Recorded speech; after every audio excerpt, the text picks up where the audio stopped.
ভিআইপিদের ব্যক্তিগত নিরাপত্তা ও চলাচলের সময় সুরক্ষার জন্য ঢাকায় ১,৬৯১ জন পুলিশ নিয়োজিত রয়েছেন।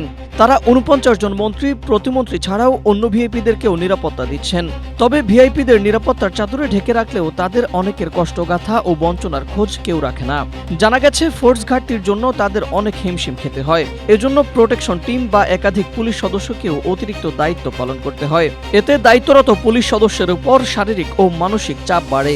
প্রোটেকশন পুলিশের কয়েকজন সদস্য জানান, শুধু মন্ত্রীর প্রবেশ ও দর্শনার্থীদের প্রবেশের জন্য তারা গেট খোলেন। কারো সঙ্গে তাদের তেমন কথা হয় না। প্রোটেকশন পুলিশের অন্যতম সমস্যা খাবার সরবরাহে দেরি হওয়া।